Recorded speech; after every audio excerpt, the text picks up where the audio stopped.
Muito bom dia, caros amigos. Eu neste vídeo, portanto, vou fazer um vídeo em que vou focar o que é o produto escalar e depois o ângulo entre dois vetores, vetores perpendiculares, retas perpendiculares.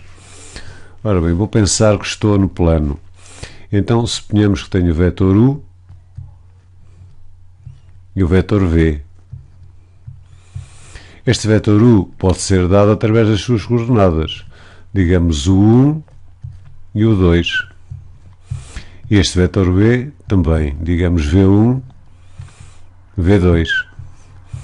Então o produto escalar define-se da seguinte maneira: U escalar V é dado por norma do U, que é o comprimento do vetor, norma do U, vezes a norma de V, que é o comprimento de V, vezes o cosseno do ângulo formado entre U e V.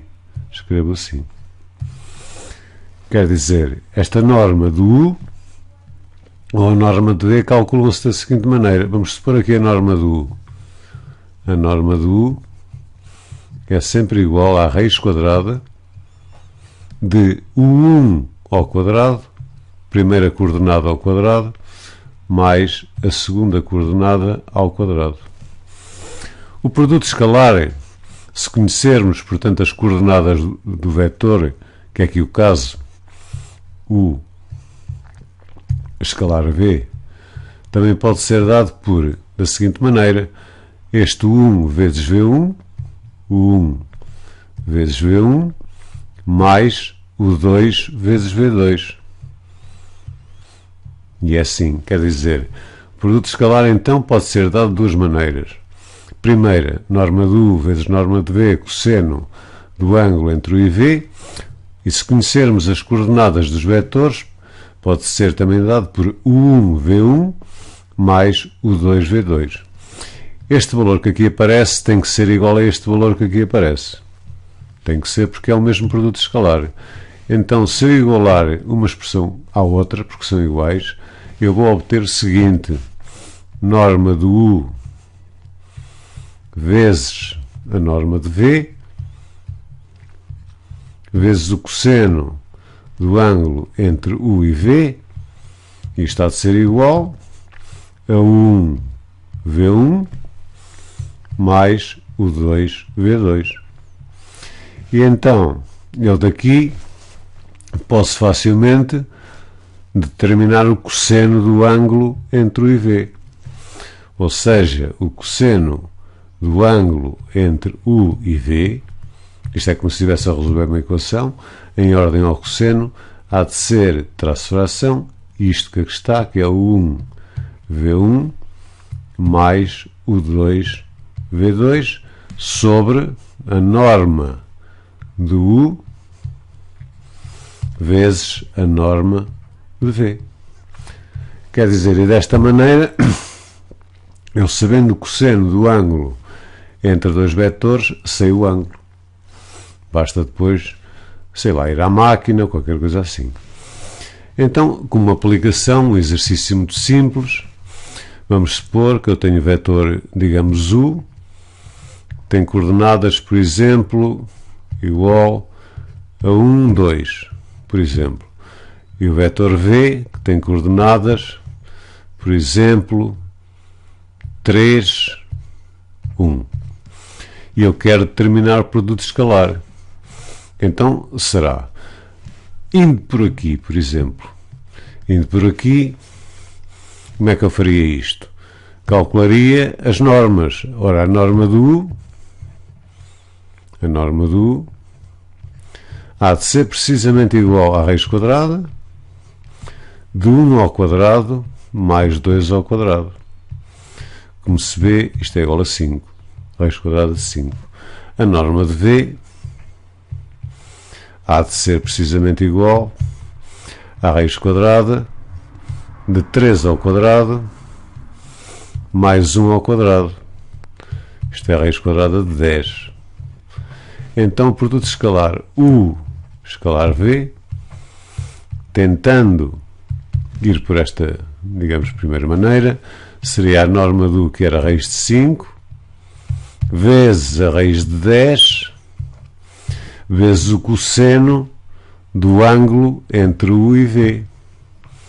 E digamos que aqui nós não conseguiríamos calcular o produto escalar, porque não sabemos o ângulo. Então, quer dizer, numa circunstância destas, para calcular o produto escalar, teríamos que seguir esta segunda maneira. Ou seja, U escalar V há de ser igual, e dada esta disposição, 1 vezes 3, como aqui escrevi, 1 vezes 3, que é 3, mais 2 vezes 1, que é 2. Isto é igual a 5. Como este valor é igual a este valor, eu poderia tirar que a raiz de 5 vezes a raiz de 10, cosseno do ângulo entre U e V, há de ser igual, traço fração não, há de ser igual precisamente também a U1V1 mais o 2V2, tal e qual como eu escrevi aqui. Ou seja, há de ser igual a 5. Isto quer dizer que o cosseno do ângulo entre U e V só pode ser 5 sobre a raiz de 5 vezes a raiz de 10. Agora, se eu fizesse cosseno menos 1 deste valor, se eu fizesse na máquina cosseno menos 1 deste valor que aqui está, 5 sobre a raiz de 5 vezes a raiz de 10, claro, iria obter o ângulo formado entre os dois vetores. Entre os dois vetores. Agora, na continuação, a questão é a seguinte. Vamos supor, então, que temos dois vetores, este e este. E a questão é, já sabemos que quer dizer calcular o produto escalar, até já sabemos, através do produto escalar, calcular o ângulo entre dois vetores, e agora a questão é esta, quer dizer, quando é que esses dois vetores, eu aqui vou escrever isto melhor, quando é que esses dois vetores são perpendiculares. Os vetores são perpendiculares. Vamos supor que eu tenho aqui um vetor. Visualmente é fácil de ver. Tenho aqui um vetor e tenho aqui, semelhamos este vetor. Eu estou a supor que aqui há um ângulo de 90, são perpendiculares. E, obviamente.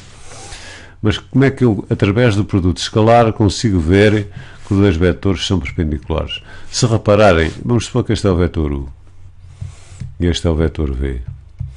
Se repararem, quando eu faço produto escalar, U escalar V, isto é igual à norma do U vezes a norma de V vezes o cosseno do ângulo entre U e V, como vimos. Mas se for em um círculo trigonométrico,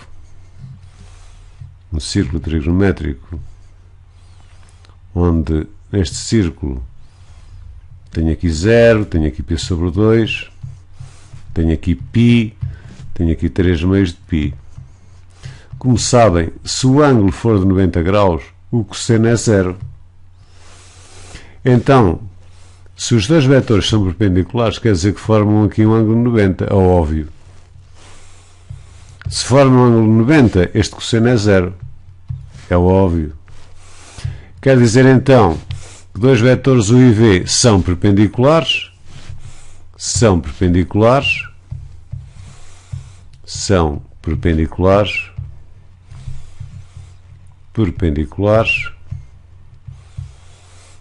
se só se o produto escalar entre eles for igual a 0. Então é por aqui.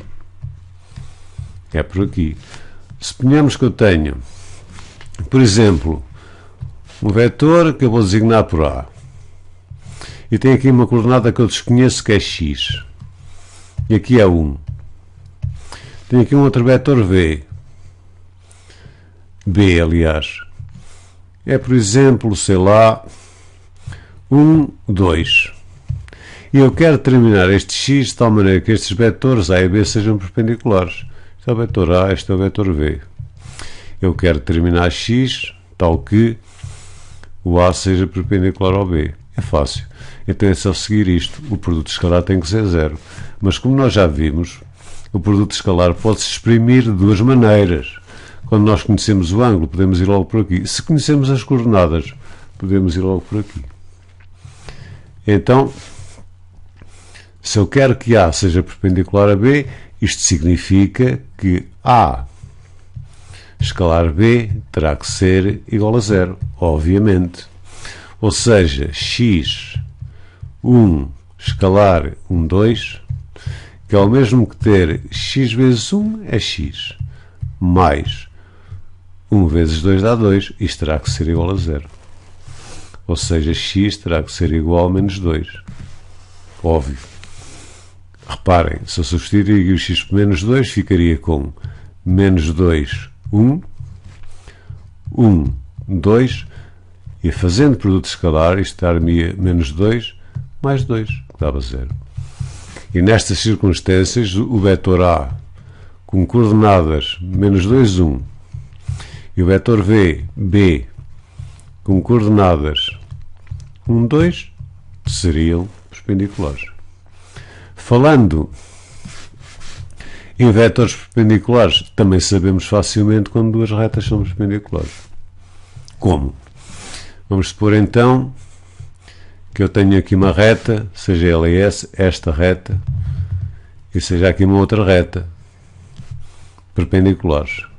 São perpendiculares, está aqui um ângulo 90, óbvio, 90 graus. Esta reta pode ser a reta R, e esta reta pode ser a reta T. Ora bem, nas equações da reta é conhecida, digamos, a equação reduzida, que é esta equação, y igual a mx mais b. Isto devem saber, isto é a equação reduzida da reta. E um vetor, quando a gente temos a equação da reta escrita nesta forma, um vetor diretor da reta é sempre, mas sempre mesmo, um m. Pronto. Sabendo isto agora é fácil, quer dizer, vamos supor que esta reta R, digamos, tinha uma expressão que era y igual a m1 x mais um b1. E esta reta T, digamos, tinha uma expressão que era y igual a um m2 x mais um b2. Isto aqui é um m2 x mais um b2. Então aqui nesta reta é fácil de concluir, por isto que eu disse que o vetor desta reta, digamos t, que eu vou designar por v1 ou v2, talvez melhor, seria 1 m2. E nesta reta aqui, que era a reta R, um vetor diretor seria o v1 1 m1. Então, para que as retas sejam perpendiculares, é fácil, é só fazer o produto escalar igualar a zero. Ou seja, é fazer 1 m1 escalar 1 m2 igual a zero. Isto quer dizer que 1 vezes 1 dá 1, mais m1 m2. Isto está de ser igual a zero. Eu daqui posso, digamos, por exemplo, extrair o valor de m1. Ora, m1 vezes m2 é igual a menos 1. Ou seja, por exemplo, m1 é igual a menos 1 sobre m1. m2, aliás. Então, para que duas retas sejam perpendiculares, o declive de uma tem que ser igual ao inverso do simétrico da outra. Por exemplo, eu tenho uma reta que é y igual a 2x mais 3. Eu agora quero assim muito rapidamente escrever uma ou outra que lhe seja perpendicular. Então chego aqui, essa outra reta há de ser y, este 2 aqui não pode ser, tem que ser o meio, estão a ver? O meio, mas simétrico, tem sempre que ter sinal menos o meio de x, por exemplo, mais 5. E estas retas são perpendiculares de certeza absoluta. Agora, se tivesse uma reta, por exemplo, y igual a menos 5x, mais 1, por exemplo, uma que lhe fosse perpendicular, é só chegar aqui, fazer o inverso disto, 1/5. Cuidado, tenho que pôr o sinal menos por menos dá mais, fica só 1/5, e que ponho o número que eu quiser. E as retas são perpendiculares. E, portanto, neste capítulo, encerro este vídeo.